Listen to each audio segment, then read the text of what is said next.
Hello everybody, this is Cody Green and my presentation is on the use of inorganic compounds as anti-cancer drugs.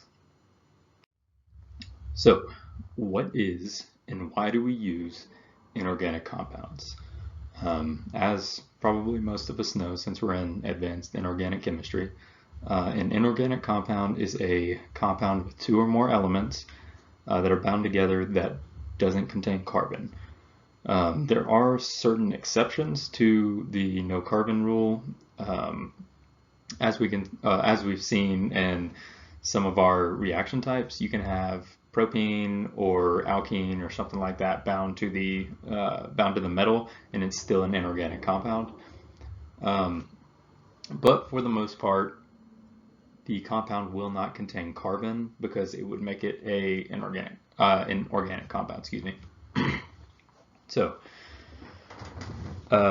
inorganic compounds are extremely useful because most of them don't require a delivery system. In a lot of cases, the inorganic compound is actually the delivery system for the anti-cancer drug. I'll go over something called nanovehicles here in a later slide. But for right now, let's just understand that most of them don't require a delivery system. They can also act as an inhibitor for certain genes or for replication. In the case of some of the drugs I'm going to talk about, they can act as a DNA replication inhibitor, meaning it will actually prevent the cell from replicating its DNA. They're also relatively low cytotoxicity, meaning you won't have any toxic buildup in the kidneys or in the liver, which is a huge bonus because you don't want toxic buildup causing other problems after you take the drug. Some of them also have a high selectivity index, meaning that when they bind extremely tightly and they won't let go and they won't bind to anything else.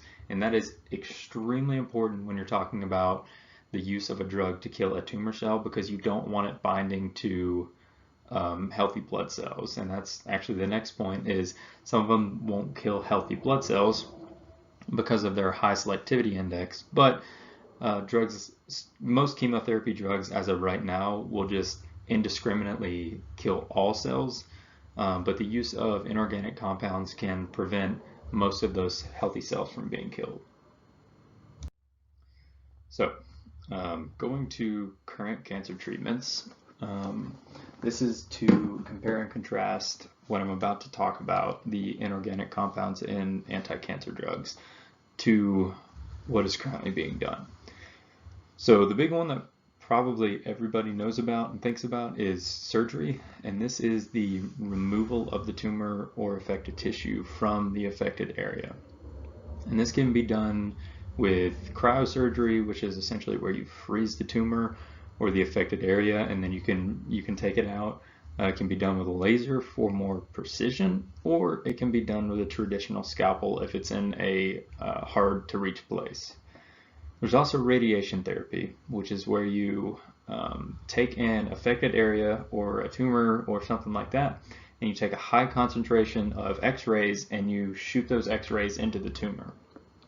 Now, this will kill and prevent replication of the cells that it hits, but the problem is it can also create cancer cells, different kinds of cancer cells actually, if it hits a healthy cell and the healthy cell mutates. So that's a that's a little bit of a sketchy method to use. There's also chemotherapy, which will kill or slow cancer cells. But the problem with chemotherapy, and you heard me say it last slide, is it is very indiscriminate towards what it kills. It will also kill healthy cells, and chemotherapy is a incredibly awful thing to have to go through. Because it kills your healthy cells, your body essentially starts to deteriorate. And it does this by using alkylating agents such as mustard gas derivatives or metal salts. If you check the sources, you'll find a lot of different types of alkylating agents in the source, but those are just two that I figured you guys would be interested in. There's also topoisomerase inhibitors, which will inhibit enzymes that are needed for DNA replication. These are going to be enzymes like DNA polymerase and RNA polymerase. So without these enzymes, the DNA can't actually replicate itself. So that brings us to nanovehicles. And nanovehicles are extremely cool. So let me point a couple out to you that I'm going to talk about in the next slide. So right here in the center of the figure, you can see liposomes. Right next to it, you can see mesoporous. Under that, you can see dendrimers. And beside the liposome to the right, you can see micelle. So I'm going to talk about all of these at different points in the presentation. So I just wanted to point those out so you guys kind of had an idea of what I was talking about. So nanovehicles are a transporter molecules, and it's used to help deliver anti-cancer drugs to cancerous cells. Now it does this by having multiple targeting ligands that are bound to the outside of the nanovehicle that will usually bind the genetic material of a cancer cell, and that's how it's attracted to the cancer cell, and that's how it gets the drug to that cancer cell. That being said, it needs to retain its enhanced permeability and retention effect, and this is because it has to be able to get the anti-cancer drug inside the cancer cell. So with the enhanced permeability, it can actually kind of burrow its way inside the plasma membrane and release the anti-cancer drug inside the cell. Now these anti-cancer drugs can do anything from prevent DNA replication to actually kill the cell. And if it didn't have this enhanced permeability, it would just be releasing anti-cancer cells into the cytoplasm, which if your anti-cancer drugs, if your anti-cancer drug can penetrate its way into into the cell, that's not a problem. But if it needs the nanovehicle to do it for it, that is a problem. So this is used for passive targeting, where it can increase the local drug concentrations inside the cells. These are extremely useful because they can be modified relatively easily for your desired use. Now, ideally, you would want to have all three of these options, which are controlled drug release, improved half-life, and increased availability. You would want all of those to increase if you added, say, another ligand on or something like that, but that's not always the case. Sometimes when you add a ligand on that increases the controlled drug release, it decreases the half-life. So sometimes you have to pick and choose between these, and sometimes you can have it all. It just kind of depends on which ligand you're putting on and what you're looking at. So a little bit more information about nanovehicles. They can actually be made from a couple different types of materials, and this is things like liposomes, so that's going to be a fatty sort of substance, dendrimers, inorganic materials, etc. For this presentation purpose, we're going to be focused on a nanovehicle with that is made from inorganic materials. So the problem with nanovehicles that we have right now is most of the time only a small amount of the drug gets to the tumor, and that's because the nanovehicle will accidentally release the drug prematurely, and I talk about that in another slide. But it can also happen because the half-life in the blood isn't great. Obviously we have enzymes in our blood, so the enzymes can chew away at the nanovehicle and cause it to release a drug. It decays in the blood, that kind of thing. So as of right now, we need a very, very well planned out and working controlled delivery system. And this is to transport the anti-cancer drugs to the tumor cells. If we don't have that, then we can't get the drugs to the tumor cells, and no matter how good the anti-cancer drug is, it won't do you any good if you can't get it there. So, drug delivery. for our drug delivery, we have recently made, I say we, scientists have recently made developments using inorganic materials such as gold, silica, and magnetic nanoparticles, which I believe Dr. De Silva actually uses nanoparticles for anti-cancer research. Right now, we're using cisplatin, which is a platinum complex in chemotherapy, and it is brutal. It is brutal on the body. So that is being looked at to be replaced by something that doesn't have as harsh of effects. We have recently also developed the ability to use less toxic metals in our drug delivery. And the blood half-life has been improved of our nanovehicles. Now, obviously those two things kind of go hand in hand. You don't want your transport system decaying, and you don't want your transport system to be toxic. So the more development we can make in those two categories, the better the transport vehicle will be, or the transporter will be in general.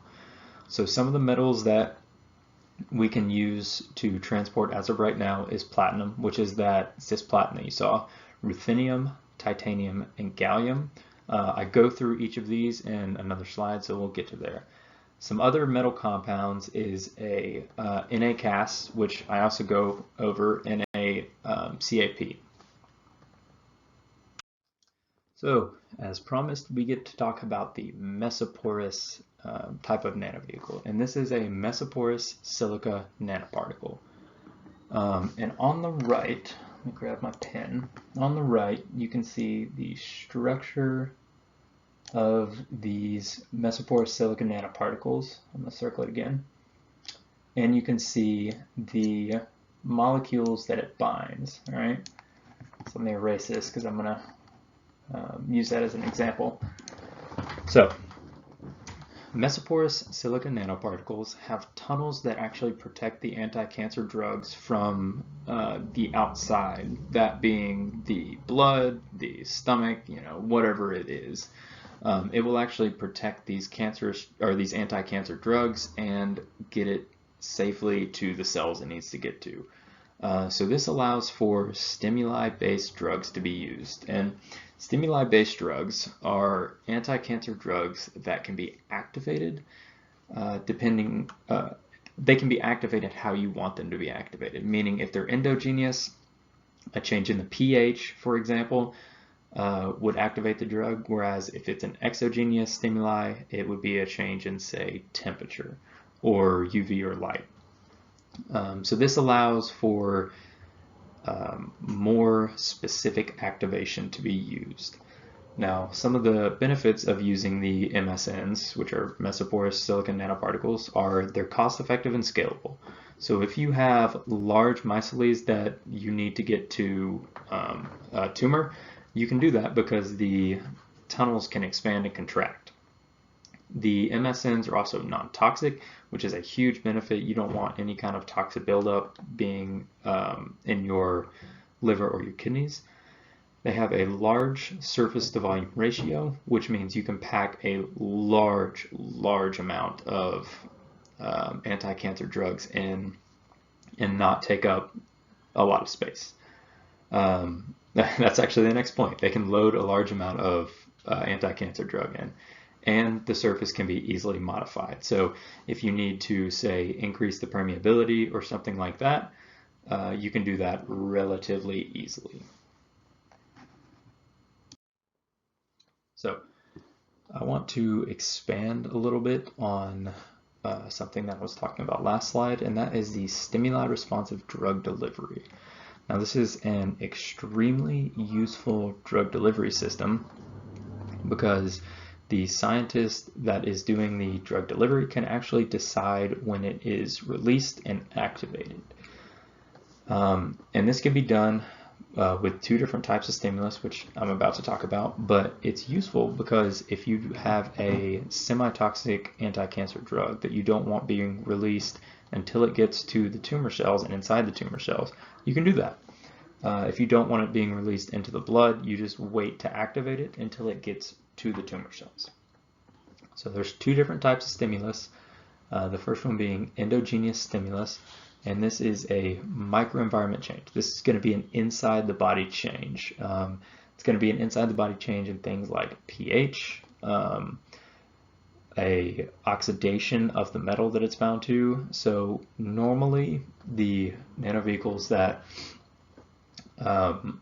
use endogenous stimulus will have a higher redox potential, because if you're trying to perform a redox reaction on the metal, you need it to be able to to change oxidation numbers so that you can release the drug. This can also be done by increasing the concentration of certain enzymes in the blood. So let's say that you wanted the drug to release when you increase the concentration of adenosine or something like that. You would just have to inject a lot of adenosine into the blood, change the concentration of the enzyme, and then the drug would release. Now, the second type of stimulus is an exogenous stimulus. This is a physical change to the outside of the body. This is going to be things like radiation waves, ultrasounds, electric fields, or temperature. So this would be like shooting an X-ray at a tumor cell and having the drugs release once you shoot the X-rays, as opposed to before. So inorganic compounds don't just act as nanovehicles or transporters. They have a couple different things that they can do, and depending on the metal that's chosen will depend on what the function is. This happens a lot of the time because different metals bind different ligands. So some metals will create functional groups with the anti-cancer drug and actually assist in killing the cancer cells. Some of them can create structural, like shells, if you will, around the anti-cancer drug to protect it. You saw those with the MSNs, but the MSNs actually do act as transporters as well. Or it can be a carrier or a catalyst for the anti-cancer drug. So if you have a, say, stimuli-based anti-cancer drug, and when you activate it, the metal can catalyze a reaction that happens to start the process of killing the cancer cells. And obviously you would do this when the anti-cancer drug is near the tumor cell. It can also, the function of the inorganic compound can also change based on which oxidation state you choose for the metal. So I believe it's titanium 3 and titanium 4. The functions of those change based on the oxidation states of the metal. Some oxidation states are actually toxic to the body, or they just don't work at all. So you have to pick specific oxidation states depending on what you want to do with the inorganic compound. So the next couple slides are going to be explaining some of the metals, and the very first one is platinum. Platinum is used in almost 50% of chemotherapy drugs. And as we all know, chemotherapy is really, really, really harsh on the body. So platinum has some problems with toxicity in the body. Notably, cisplatin, which is probably the most common chemotherapy drug. It actually binds to the purine bases in the genomic DNA. And if you look up here in the top right, I'm circling it right now. Oops. That is going to be cisplatin. So you see the platinum bound to 2 chlorines and 2 NH3s. And it will actually cause apoptosis in the DNA. And if you don't know what apoptosis is, it is the, I'll call it explosion of DNA. So if apoptosis happens in bacteria, the bacterial cell will actually explode, releasing all of the contents of the bacterial cell into the cytoplasm. The problem with apoptosis is it can create toxic shock in the body. where your body can get too much extra material and it doesn't know what to do with it, so it makes you get extremely sick. And this is actually the case with cisplatin as well. It will explode the not only the cancer cells but also your red blood cells, releasing all of those contents into the cytoplasm. So oxyplatin is which is right here in the middle. Let me circle it. Oxyplatin is, sorry, I can't see the pen while I'm circling, so it's a little off. Oxyplatin has just recently started to replace cisplatin because it is not quite as toxic as cisplatin, and the body doesn't actively resist oxyplatin because it interacts with TLRs, which is toll-like receptors on your white blood cells. So because it doesn't have as much pushback, it can be used more effectively. Satroplatin, which is currently in the clinical trials, which I am circling now, it is, like I said, currently in clinical trials. It is more lipophilic, and it can be used more effectively because it has higher pharmacokinetic properties. So it has pharmacokinetic being like the rate of catalysis and stuff like that. And DNA polymerase does not recognize satroplatin, which is good. It's extremely good because if DNA polymerase recognizes it, DNA polymerase is the enzyme that actually replicates your DNA, along with a couple other things. So if DNA polymerase is binding to your platinum compound, that means it's not replicating your DNA, and it's not proofreading your DNA because it does that as well. So because DNA polymerase doesn't recognize satroplatin, it can be doing the functions that it is meant to be doing. So another metal that can be used is ruthenium, and it's used because it promotes oxygen and nitrogen donor ligands. And in the figure on the right, you can see two different ruthenium compounds that are actually currently being used. And it's used because it forms octahedral geometry, which allows for nucleic acids to bind. So nanovehicles and transporters don't have to have octahedral geometry because they're not going to be binding to the genetic material. But cancer, in essence, is a mutation in your DNA. So if you have an anti-cancer drug that doesn't bind to the DNA, it's going to have some problems working. So because this has an octahedral geometry, it works very well for that purpose. Its oxidation state can actually depend on, or can change depending on which fluid it's in, which is good, right? It has some flexibility depending on, say, how acidic or how basic the solution it's in is. Its oxidation states can also change the function of the compound. So ruthenium-3 can be activated to very specifically select tumors as an anti-cancer drug, which obviously as an anti-cancer drug, being able to actively select tumors is a huge bonus. It follows what's known as the iron pathway in the body, so it doesn't have any pushback or not a lot of toxicity from the body because transferrin, which is an enzyme in the body, or a protein in the body, will move it along the same pathway that iron moves in your body. So it already has a defined pathway that it follows. The way it works is it prevents replication and introduces mutations to the genomic material via ROS or reactive oxygen species. So the preventing replication is good, but the problem with introducing more mutations is that's how we got cancer in the first place. So it introduces mutations to try and find a mutation that doesn't cause cancer cells.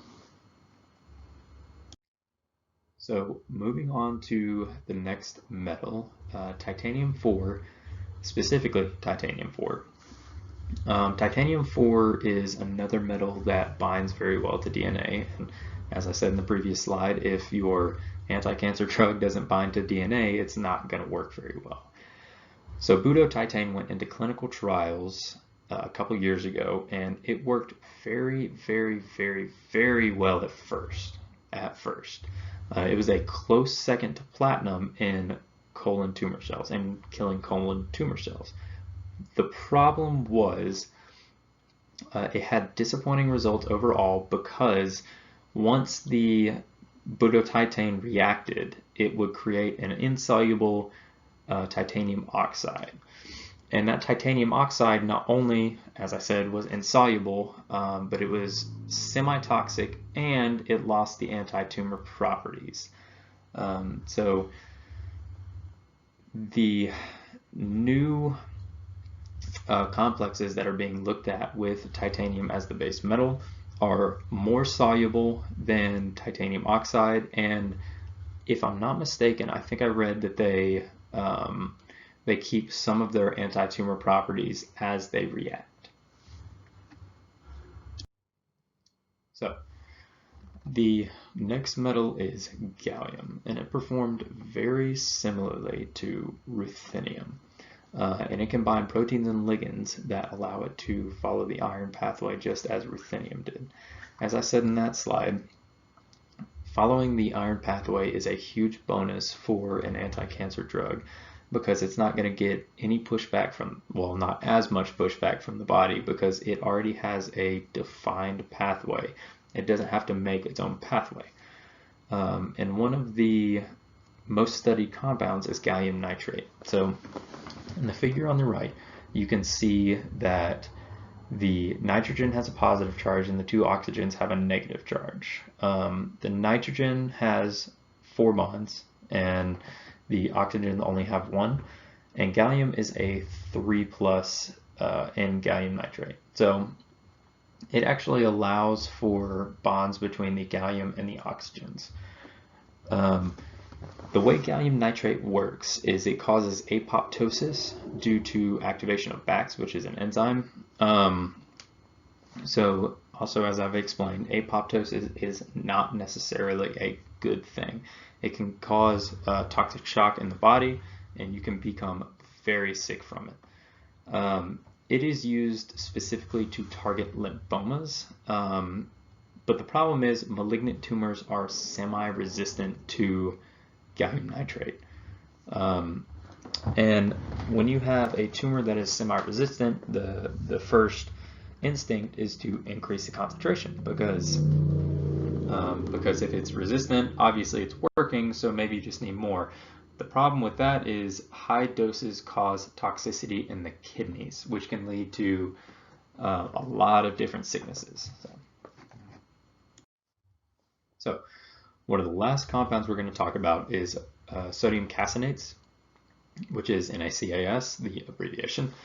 And in the figure on the right, you can actually see the structure of a sodium caseinate. It is already a widely used food additive, and it comes from milk.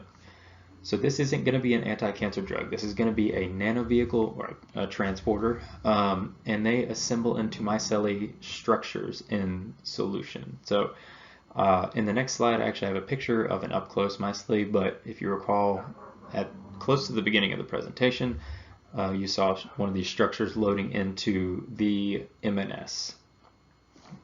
So these are extremely compatible not only with your body, but with anti-cancer drugs, and they're biodegradable, so they don't create any insoluble products once they have released the anti-cancer drug. It also has limited immunogenicity, meaning that the body won't fight it too much. It will fight it some, but it won't fight it too much.